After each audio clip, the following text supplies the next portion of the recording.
When children seem unwilling to cooperate, that is a clue that they are struggling with something much deeper than the cooperation itself. And let's face it, when we are homeschooling and with our child basically all day for everything, cooperation is really important. As parents, it's easy to focus on the behavior that we can see. The arguing, the resistance, the meltdowns, the refusal, those are the things that are disrupting the day. So naturally, that's where our attention goes. But sometimes the behavior isn't telling us that a child won't cooperate. It is telling us that they can't cooperate. I'm Amy, a formal special educator turned homeschool mom, and I help homeschool parents of kids with big behaviors understand what's really driving those behaviors so they can create calmer days and more cooperation at home. During the first half of my son's third grade year, math on Mondays was atrocious. Like, for me, it was frustrating because he was melting down over math that I knew he was completely capable of doing.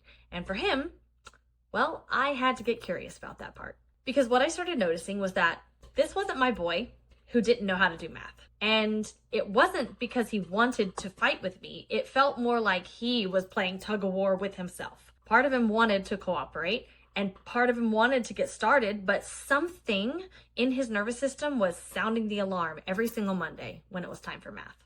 At first, all I could see was that immediate behavior, that resistance, the frustration, the meltdown. But once I stopped asking, how do I get him to do the math, and started exploring what is making math feel unsafe right now, that is when the behavior started to change.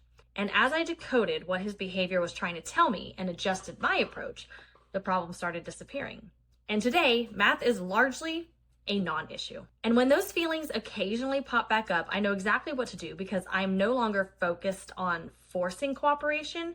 I'm rather focused on helping his nervous system feel safe enough to access the cooperation. One of Dan Siegel's 4 S's of secure attachment is helping children feel safe. Not just physically safe, but emotionally safe. Children are far more likely to engage, learn, and cooperate when their nervous system isn't busy protecting itself. And what looks like defiance is actually distress. And when we learn to recognize the difference, everything starts to make more sense. If you're homeschooling a child with tricky behavior or big emotions and you'd like some simple phrases that help create safety and connection during those hard moments, grab my free curiosity flashcards through the link in my bio.